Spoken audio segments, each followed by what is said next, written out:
Currently, I'm 24 years old and go by the name Adam, but my narrative begins when I was 12 years old. In my naivete, I assumed my family was just like any other. We didn't have a fortune, but we were comfortable with our home, our wardrobe, and our outlook on life. When I was a kid, my parents, Laura and Greg, pretended everything was fine. Next, there came Emma, my sister. As you might expect, Emma was the illustrious golden child. Her parents and teachers were both quite proud of her. Her every sneeze was celebrated as a work of art. I, Adam, was simply myself. It wasn't that I was a terrible student or anything. It was just that I never really stood out. For her drawings, Emma was given the fridge space. Adam, it's great that you praised me.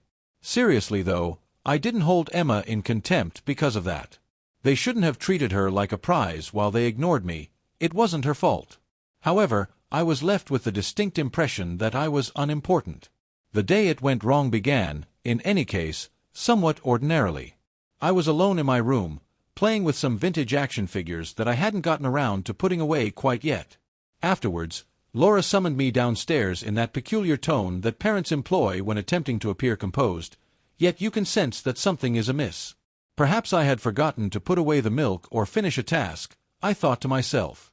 However, Greg and Laura were seated on the couch as I entered the living room, and they appeared far too serious to be discussing milk. Adam was told by Greg to take a seat in the chair across from them. He sounded more formal, as if he were having a business meeting than a casual chat with his family. Laura, in contrast, was acting sympathetically, but it didn't quite sit right with her. Perplexed, I took a seat. Adam, we need to talk about something important, Laura stated after taking a long breath. My initial reaction was that someone had passed away, possibly a distant relative. However, Greg later explained that they were unable to continue providing medical care due to financial difficulties. I believed I had misheard him at first. What do you mean, like, we can't afford to pay for my medical care? Am I just another subscription that you're going to terminate? While I attempted to absorb his words, I merely stared at them. Still, Laura persisted. My darling, it is not your fault. A difficult decision has to be made regarding this matter, which we have been pondering for some time. Quite a challenge, isn't it? Instead of discussing whether to leave their child behind, they framed it as a decision over which cable package to maintain. Still hopeful it wasn't what it sounded like, I inquired as to what they meant. Laura assured me that the foster home they had selected for me was only temporary. She seemed to think that by repeatedly using the word temporary, she could alleviate my distress. Frustrated and wanting to know why Emma can't go to the foster home, I finally spoke up. Emma is in school, Adam, Laura said after a brief period of icy expression. She requires steadiness, the kind that I lacked. Just as I was about to speak, Greg interrupted. This has nothing to do with picking a side. It all comes down to what is logical at this very moment. My sobs became more intense and uncontrollable. What else could a 12-year-old do when told his parents are giving up on him? Ugly, full-on crying. I resisted Laura's attempt to embrace me. I repeatedly inquired as to your motivation for this. But they just went through the motions of saying the same things about having to make hard decisions and dealing with money problems. The following day, they transported me to the foster home with a little bag that they had prepared for me. You could feel the tension in your every breath on the trip there. It was that kind of stillness, not like when people are deep in contemplation. As I stared at them, I hoped that eventually one of them would realize what they were doing was wrong and turn around to tell me that they were going to return home. Except that they failed to do so. I lingered in the vehicle for a while after we arrived at the house, holding out hope that they might reconsider. Greg abruptly turned around and pleaded with Adam, "Come on, let's finish this already," as if this were a mundane task he wished he could complete. I got out of the vehicle while holding on to the duffel bag they had given me. Mr. and Mrs. Miller, the foster parents, stood at the door. I hardly noticed them, even if they were amiable. The thought that my parents were going to abandon me there consumed me entirely. "We love you, Adam," Laura knelt down and murmured to me. "Listen, this isn't the end of the world, so please don't take it personally." Even though she kissed my forehead, it didn't bring any solace. Something about it made me feel like I was being returned to the sender. Instead of embracing me, Greg merely shook my hand, as if I were a distant relative he hardly knew. They departed thereafter. My heart was beating faster as I stood on the porch and watched their automobile go away down the street. To this day, I still can't stop telling myself that they will return. Except that they failed to do so. I couldn't stop thinking about that day that night. Where went I awry? Was my performance inadequate? Because I am not Emma. For weeks, I couldn't shake those questions, and the worst part was that I still didn't know the answers. Their assurance that this was just temporary was all I had, and as much as I wanted to believe it, an underlying fear that we might never see each other again kept me from fully accepting it. When I think about it now, that was the turning point. I felt like a burden they were glad to get rid of, and it wasn't just because they went, it was how they departed. However, I was unable to comprehend that at the age of 12. I simply knew that my parents had left me behind in the car. In the days that followed, the Millers did their best to welcome me into their home. Each morning for breakfast, Mrs. Miller would bake pancakes. At odd intervals, Mr. Miller would drop by my room to quiz me on some knowledge. Their best attempts weren't appreciated because I still hadn't trusted anyone. I clung to the hope that my parents' assurance that this would only be temporary like a lifeline. They would phone, explain everything, and I would be home in no time, I told myself over and over. However, days became weeks, and weeks into years, and they remained silent throughout. I didn't start to realize how bad things were until I returned to school. Because I was new here, the students were quite curious and asked me a lot of questions. Tell me where you're from. Have you come to this place for any reason? I made up explanations like, oh, my parents are working in another state for a while, because I didn't feel like explaining the truth. I had a foul taste in my mouth just thinking about it. I was sitting in the living room of the Miller's house one afternoon after school, avoiding schoolwork by going through my phone. I made the rookie error of searching for my parents' names online at that point. Maybe I was just looking for reassurance that they were considering me, but I had no idea what I was looking for. What I discovered, on the other hand, completely deflated me. They seemed happier than I'd ever seen them before, grinning from ear to ear as they stood on a beach with the ocean as a backdrop. "Finally living our dream life," was the caption that appeared beneath the photo. While perusing their posts, I felt an uneasy feeling in my gut. Photo after photo of exotic holidays, fine dining, and Emma. Captions like, "Our amazing daughter," appeared next to her in almost every shot. I felt as if I didn't even exist. Fury welled up within me as I continued to scroll. They said they didn't have the money to retain me, although they were living the high life as if they were celebrities. Unlike me, Emma did not spend time in foster care. As if nothing had happened, she remained by their side, beaming for the camera. My mind seemed to be racing. In addition to leaving me, they had obliterated my existence. It wasn't the images per se, but rather the travelogue that struck me the most. Yes, they chronicled their ordeal on the road to freedom in a full-fledged blog. They wrote about how they had gained clarity after getting rid of material goods, which was me. Once again, something caught my eye as I scrolled down to the comments section. A user whose profile photo is missing made a comment. "Leaving everything behind and running away must feel good. Wish it could evade you." The comments were piercing, as if intended to break whatever lustrous front Greg and Laura were putting on. I was in a daze. If the commenter meant to leave everything behind, what exactly did they mean? Was it me or something else totally that they were referring to? Their profile image was a blank gray circle, and the account was secret, so I clicked on the comment nevertheless. I continued to browse down the website in search of additional content. Someone else had added, "Guess Skipping Town was worth it after all," in another photo of Laura enjoying a tropical drink. I jumped out of my skin staring at the words, "avoiding the town." Who would say something like that? Even though I read through a lot of comments, none of them were as critical as those two. A lot of people were praising them and expressing admiration for their way of life. I wanted to yell at those individuals because they couldn't see past the pretense. I just couldn't put it aside. Did those people know anything I didn't, or were they just random trolls? Greg and Laura weren't exactly new to deceiving others. Evidently, their claim that they couldn't afford to care for me was unfounded. Was something else going on? The thoughts of the inquiries raced around in my mind, refusing to be put to rest. Well, then what am I to do? Neither their history nor their secrets were divulged to me. I couldn't help but ponder what more they might be trying to hide behind those enigmatic terms. With trembling palms, I shut my laptop. The deceit they perpetrated wasn't the only issue. It all came down to the fact that they felt absolutely no remorse. While they were out there having the time of their lives, I sat home, attempting to make it on my own. The Millers sensed something was wrong that night during dinner. My mood wasn't exactly understated.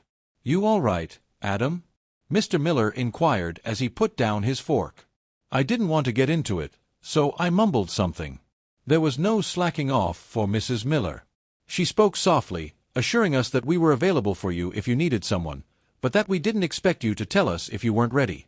Somehow, I broke down as I stared at these strangers who cared more about me than my own parents ever could. The blog, the photos, and the captions were all divulged to them. Instead of telling me to stop staring or that it was irrelevant, they did the exact opposite. Mrs. Miller merely listened, her eyes displaying a subtle pity that took some time for me to adjust to. On the other hand, Mr. Miller appeared enraged. Without reservation, he leaned forward and told you that you were justified in being upset. Nobody has the right to make you believe differently. What they did to you is their fault, not yours. Even though it wasn't a lengthy speech, it had an impact on me. It had never been acknowledged before that what had transpired was not my responsibility. I began to adapt to life with the Millers more in the weeks that followed. Despite their flaws, they maintained a consistent pace. They were interested in my day, offered to help with my schoolwork, and pushed me to expand my horizons. At school, I even began to relax, join a few groups, and make friends. However, my resentment of my parents persisted. To the contrary, it expanded. I was determined, nevertheless, that I would not be defined by their decision. I joined school clubs not because I suddenly desired to have the most outgoing personality ever, but simply to keep myself occupied. The debate team was my initial point of enrollment.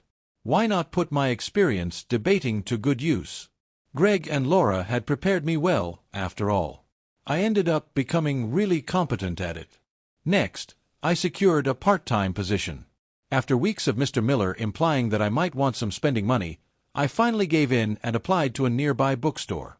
Although it lacked glamour, I thoroughly enjoyed being in the company of books and those who genuinely desired to discuss them. On top of that, I got a little taste of independence from it. I felt like I was establishing my own future with every payment. I crossed paths with Ryan at some point. Ryan didn't treat me like a special case. He treated me like any other kid. Nodding and saying, "That's messed up, man," were his only responses when I informed him about my parents. "Would you like to play a game?" When I got home from school one afternoon, I noticed that the house was abnormally silent. In a typical scenario, Mr. Miller would be in the garage doing something, while Mrs. Miller would be in the kitchen, singing along to an oldies playlist. On this occasion, though, I detected low chatter emanating from the dining area. I stood in the hall, barely out of sight, trying to make out his voice. "Shall we inform him?" That was the low, unsure voice of Mrs. Miller. Mr. Miller said that he has the right to know. We can't keep quiet if it involves him. He will be irritated by it. She insisted he's doing great at the moment. Until we get further information, we should wait. Few details are provided in this letter. Perhaps it's insignificant. My heart was racing as I slumped against the wall. Could it be a letter concerning myself? Mr. Miller let out a sigh before I could formulate my question in a way that wouldn't be assumed as an eavesdropper. "Okay, we'll be patient, but we'll have to be honest if they get in touch with us again." As soon as I thought someone was approaching the living room, I dove into the kitchen and pretended I had just entered. I couldn't help but notice that something seemed strange, even when Mrs. Miller smiled at me. After everyone had gone to bed that night, I quietly made my way into the dining room. Even though I knew it was wrong, I couldn't help but peek. An envelope bearing my name was located near the base of the stack of mail on the table. I was on the fence about taking it up. A legal firm's return address was included. "Dear Sir/Madam," upon opening it and reading the first few sentences, my stomach churned. "Regarding the outstanding balances pertaining to Gregory and Laura, this is a notification. We humbly seek any pertinent paperwork pertaining to the family's financial position during the time that Adam was named as their guardian." My hand began to shake, and I had to stop reading. Money owed. Had this been the source of Greg and Laura's flight? Had their inability to accept responsibility for their own shortcomings led them to abandon me, rather than a lack of financial means? I reinserted the letter into its envelope and placed it back on the stack, making an effort to conceal my handling of it. Some thoughts were whirling around in my head. I was at a loss as to how to use this data. One item, though, stood out. Beyond their financial difficulties, Greg and Laura had been dishonest about other things as well. Things began to fall into place about the time I turned 16. The time and effort I had put into my studies, together with my employment and extracurricular activities, was finally paying off. My debate coach informed me that I had a strong chance of receiving a scholarship because of my good GPA. I allowed myself to envision a future apart from my parents and all their burdens for the first time at that moment. A sense of relief washed over me. The scholarship then took shape. When I received the letter, I will never forget it. I applied on the spur of the moment, assuming I had little chance of getting it. I was astounded to see the words "full ride" on the package. I sprinted downstairs to share the news with the Millers, who were overjoyed. "I knew it," Mr. Miller insisted as Mrs. Miller embraced me tightly. "I had faith in your abilities." Afterwards, I made the decision to post about it on social media. I usually avoided sharing private things online, but this seemed like a worthy occasion. Short and sweet, I expressed my gratitude for the support I'd received and how hard effort pays off. Right away, people began to leave remarks. Everyone I went to school with, from teachers to classmates I hardly knew, became friends. However, one remark particularly unsettled me. Laura sent it. "Hey Adam, we're really proud of you. Let's get back together shortly." Finally, I wonder, am I proud of myself? My wrath welled up again as I stared at the remark for what seemed like an eternity. Not only that, but the casualness of their comment was the most offending aspect. Instead of being parents who had entirely forsaken their son, we were treated as long-lost cousins. I chose not to answer. Who am I to speak? I choose to remove the comment and block both of them instead. When they stopped trying to make me feel guilty or get their approval, I knew I could handle myself.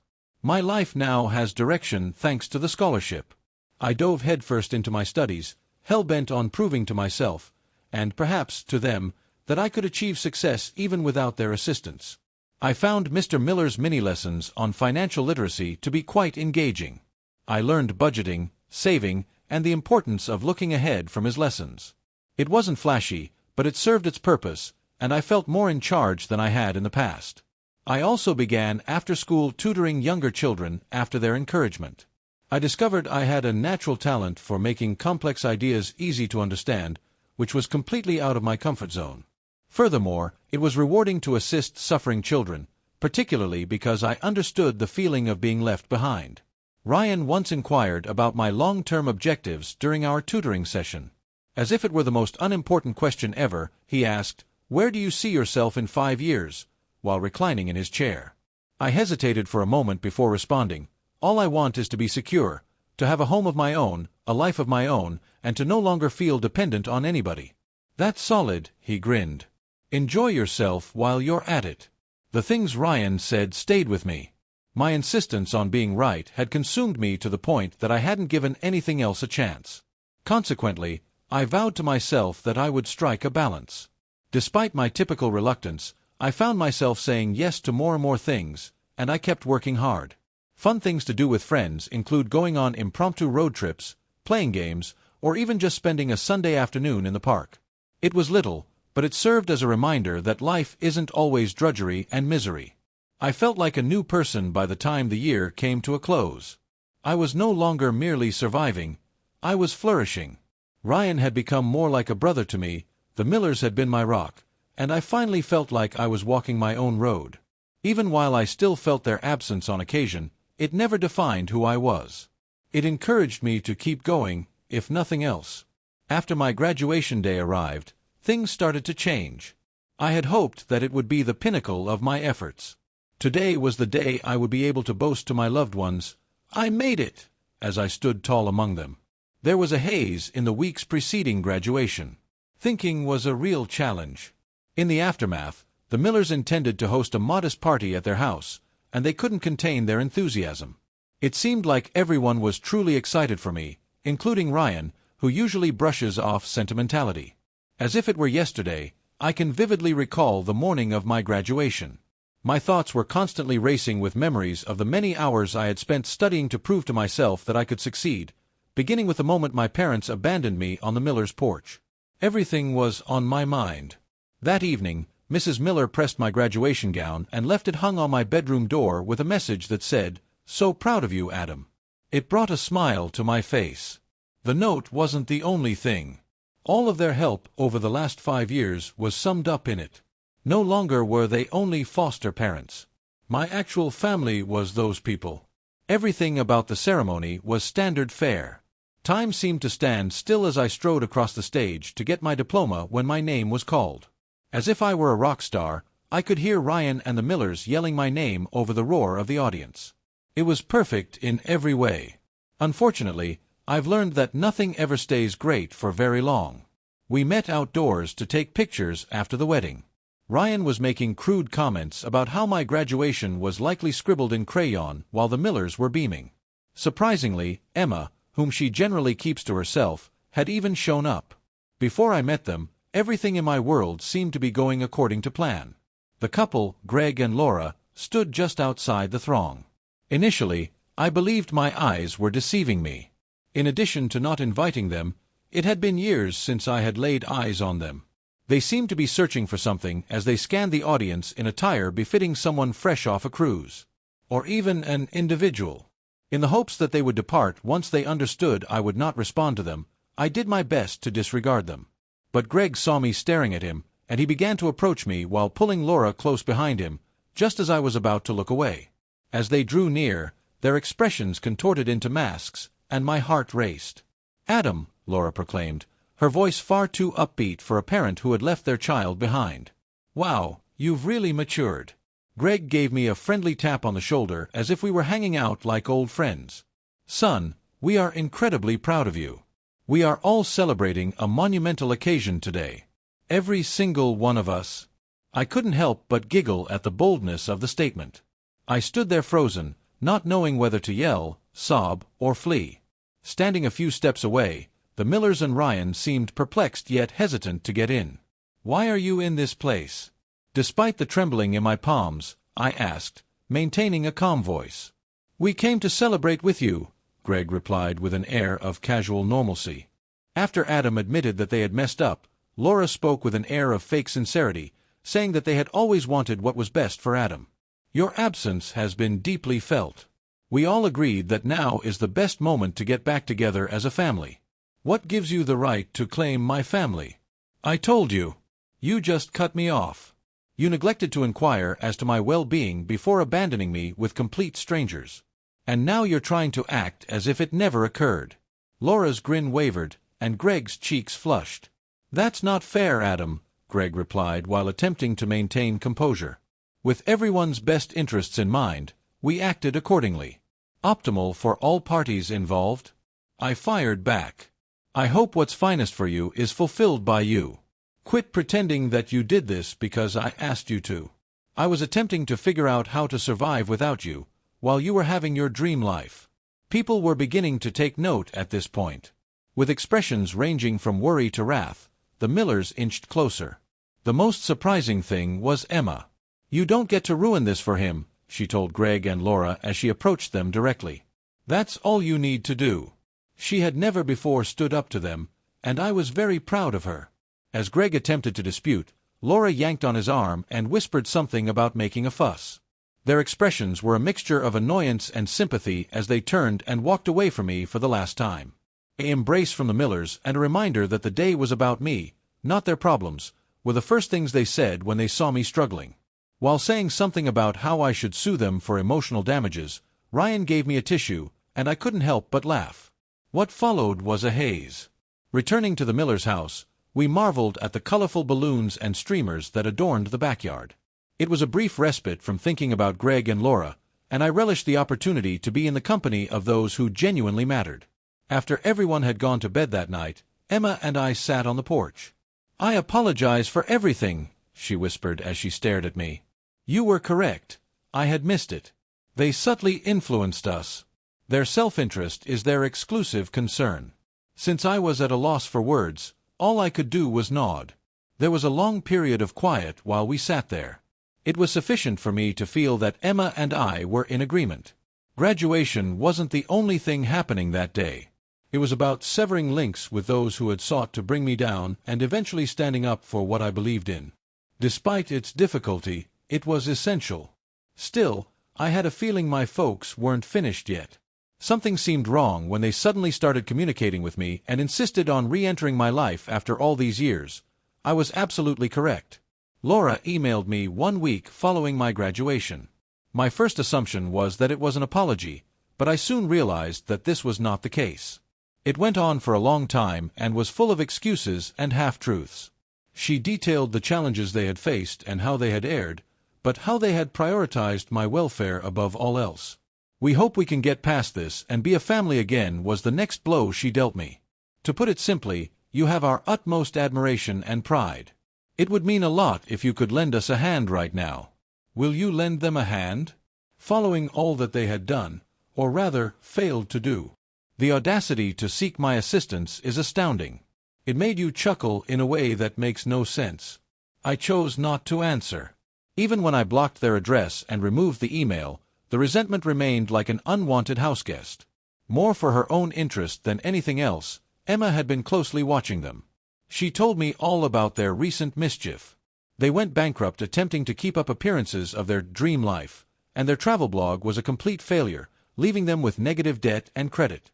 They were living with distant cousins who had sold off most of their possessions and, according to Emma, were becoming increasingly impatient with them as they couch-surfed. "They continue to blame you for everything, even though they're a disaster," Emma stated during a call one night. "Forgiveness, they believe, will make all things right again. Where did they wrong you? Could you possibly leave me without a home by the time I turned 12? My voice betrayed my animosity, and I lost my composure. Nodding, Emma let out a cry. "Adam, I'm not claiming they're correct. What they say is all I'm trying to convey to you.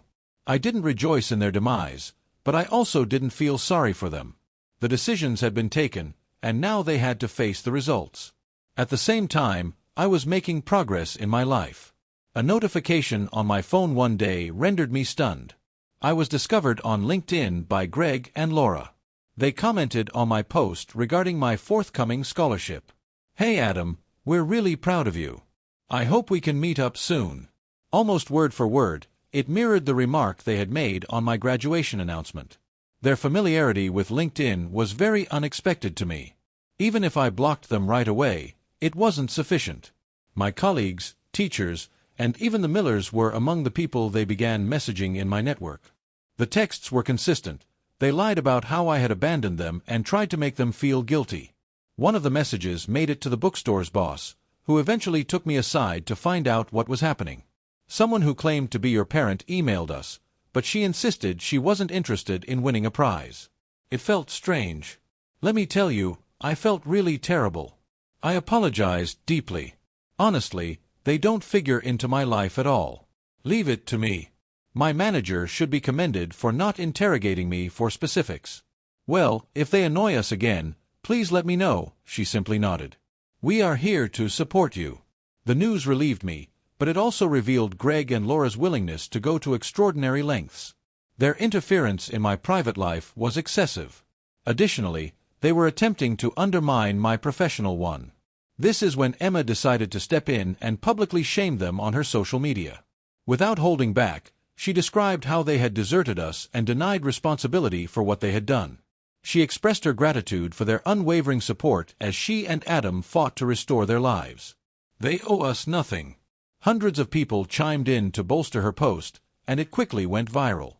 Seeing so many total strangers rally around us was affirming, but it also made things worse. Greg and Laura began to take it out on us, going on dramatic tirades about how much they had suffered for us and how ungrateful we were. As they continued to spew their lies and half-truths, more and more people began to see through them. With an unusually giddy tone, Emma contacted me. "You bear in mind the aging storage facility they possessed? I was able to salvage a few items before the landlord let me empty it out because it turns out they stopped paying for it. She brought a beaten cardboard box to my house an hour after she left." She threw it onto the table and exclaimed, You need to see this. Oops. There was a mountain of documentation inside, including notifications of foreclosure, invoices that had not been paid, and letters from collection agencies. Looking through them made my stomach drop. Emma stated with a hint of bitterness that they were living well over their means. Looks like they hid rather than faced the problem. Businesses collapsed and credit cards were maxed out. I noticed a letter from their lawyer towards the bottom of the stack. Reducing dependence and reorganizing money were cited as ways to save costs. Right there, like a liability, was my name. Shivering, I slammed the folder shut. I whispered that they couldn't afford me, so they stayed. It was more convenient for them to depart than to tidy up after themselves. I felt you deserved to know, Emma finally said after a brief period of silence. Thanks, I whispered. I was on the fence about whether to destroy the folder or keep it as evidence after she departed. It ended up staying with me. Just for me, and not for them. Their formerly stellar reputation had fallen into disarray by the time I enrolled in college. Even their relatives who had been housing them had expelled them, as many accused their crowdfunding campaigns of being phony. Emma said that they were still holding on to the notion that I owed them money and were living in their car. As for me, I was doing really well. My college experience lived up to my expectations, and I was resolute in my mission to maximize my scholarship. As a side gig, I've been leading college financial literacy workshops.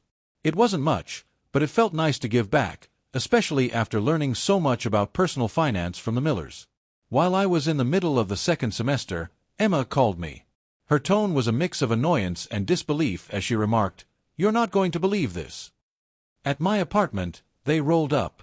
"Excuse me." My breath became labored as I inquired. Their cries begged me to persuade you to intervene and speak with them. Their desperation was expressed. Rubbed my temples, I moaned. "Please repeat yourself." They were told to go by me. I threatened to contact the authorities if they returned. It was hard for me to decide if I should be upset or relieved. I was bothered by the fact that they persisted in attempting to involve Emma in their predicament and pleased with her for refusing to back down. From being the shy girl who would rather avoid arguments than engage in them, she had gone a long way. Neither my time nor my money were due to them. To continue creating the life I desired, unencumbered by their influence, was my duty to me. Unfortunately, Greg and Laura still had more plans for me. Especially when they perceived a benefit to themselves, they were not the kind to let go. It all started with the calls, completely random numbers ringing my phone at odd hours. On most occasions, I would just ignore them, but I answered one of those days and regretted it. I recognized the voice as that of my long-lost aunt, Karen. Miss Spontaneous wasted no time. "Hey Adam, what's wrong?" I hardly had time to say hi before she snapped. "Let me ask you something," I exclaimed, taken entirely by surprise. "Your parents are enduring hardships and live in their vehicle, while you choose to disregard them as if they do not exist. Hey Adam, they're your family. Some small act of compassion is due to them." I restrained myself from laughing. Being nice. Was I treated kindly when they left me at a foster home and never returned? Did they treat me kindly when they abandoned me at 12 o'clock in the afternoon? Karen obviously didn't anticipate my resistance because she huffed. In their minds, that was the right thing to do. "Adam, it's human to err. You lack empathy." After that, I ended the call. Someone who obviously didn't care or had no idea what I'd been through made me feel like wasting my energy trying to explain myself. Similar calls began to dribble in over the following several weeks from long-lost relatives, the majority of whom hadn't made an effort to contact me in years. My role as the ungrateful, self-centered son who refused to forgive his parents followed the same pattern each time. Greg and Laura weren't merely awful parents. This much was clear to everyone else. They exhibited poisonous behavior, were manipulative, and showed zero willingness to own up to their mistakes. If I helped them, I'd be sucked back into the same trap from which I had escaped so desperately. Greg and Laura escalated the situation when their attempts at calling were unsuccessful. A lawyer who was representing them emailed me one day. Just reading the subject line turned my stomach. Notification of purpose to seek funding. I took a cursory look at the legalese that reduced it to this before opening it. For financial desertion, they had sued me. From what I can tell from the email, they thought I owed them money now that I was doing well. Laughable, really. I wasn't a millionaire, first and foremost. Although my career was taking off, I was still relatively young. Also, I had spent time in foster care. Nothing was owed to them legally. The email was a hollow threat, according to the lawyer the Millers had put me in touch with, so I forwarded it to them. She stated that they do not have a case. The goal is to get you to part with your cash by using fear tactics. Stay away. Even though it was sound advice, I couldn't help but feel horrible about it. The thought that they could change the narrative and cast me as the villain following all they had done was like pouring salt in an open sore. However, I channeled my frustrations into my work instead of dwelling on them. In this point in time, my financial literacy seminars had expanded into something substantially larger. A company that began as a side hustle is now assisting young adults all around the nation with financial literacy and career development. I had collaborated with illustrious businesses, educational institutions, and charitable organizations. After Greg and Laura abandoned me, I felt like I was a different person with every accomplishment. A producer contacted me via email not long ago after learning about my tale via one of my non-profit collaborators. My inclusion was requested for a resilience-themed television series. I hesitated at the beginning. Was it my true desire to share my story with the world? However, I made up my mind to do it after consulting with Emma and the Millers. It would have been worthwhile if my story could make even one foster child feel less isolated. Everything about filming felt strange. They wanted to know whether there was anything I wanted to say regarding Greg and Laura. Long deliberation preceded my decision to make a passing reference to them. I say this not to make fun of them, but to set the scene for my story. As I mentioned in one of the interviews, their decisions had an unexpected impact on me because of the way they molded me. In any case, they aren't who I am. Whatever matters is the life I'm living right now, the family I've created, and the job I do. However, the producer looked uncertain when he drew me away during a break in filming. "Hey, Adam," she broke the ice. "We found something during our research. It's about your parents. Are you okay hearing it?" I put my head up. "Go ahead," I said, because I was beginning to doubt that anything could startle me anymore. Before moving forward, she paused to take a long breath. They had a history of unpaid bills and were evicted due to loan defaults. Now things get tricky because there is a possibility of fraud claims. My gaze fixed on her as I wondered if they had escaped town to get out of legal trouble. Words like fraud accusations sank like a stone in slow motion. "I agree," she said with a nod. "It didn't seem like much at first, but you can see a trend. They tried to get loans they couldn't afford to repay, engaged in dubious credit card activities, and had failed at enterprises. Many were left in the dark by them. Resurfacing was the wrath I had believed I had stifled. Thus, they weren't merely self-centered. As soon as their shady dealings became public knowledge, they bolted. I got a sympathetic glance from the producer. "That is how it appears." My thoughts raced, but I nodded and thought, "You should know in case it comes up later." For some reason, their lies had always seemed to revolve around me specifically. It was bad enough without having to worry that they had left a path of devastation in their wake. Everything about them pointed to the fact that they had left me for another, more convenient option, a chance to start over. There was a massive reaction when the documentary first aired. Thank yous from those who had been through the same thing as me came pouring in after I shared my tale. For some, it was a source of optimism. Some stated it simply made them feel acknowledged. To a degree I wasn't expecting, it was humiliating. Attempts by Greg and Laura to manipulate the documentary were predictable. After I portrayed them as villains, they took to social media to go on lengthy, dramatic tirades about how I had portrayed them as victims. It was unsuccessful. Worst-case scenario, it backfired. Viewers of the documentary began to criticize them, highlighting inconsistencies in their accounts and casting doubt on their intentions. Their reputation as manipulative and self-centered was further cemented by their efforts to recover sympathy. At the same time, I purchased my first home, a warm and welcoming abode in a peaceful neighborhood, and finally felt like I belonged there. Emma, the Millers, and I had a housewarming dinner, and we all had a great time celebrating our new digs while also eating too much and remembering the good old days. Also, Emma had been doing quite well. She was finally out from under Greg and Laura's tutelage and embarking on her own professional journey after finishing college. The decisions I made, to be honest, I don't regret. Separating from Greg and Laura was not an easy decision, but it was essential. Everyone from the Millers to Emma to the family I raised contributed to my achievement. The individuals who turned out, rather than the blood. So that's the only thing that counts. Family isn't defined by blood, in the end. The most important things are the people who show up, who stick around, and who encourages you to improve yourself. I couldn't have asked for more from the family I choose.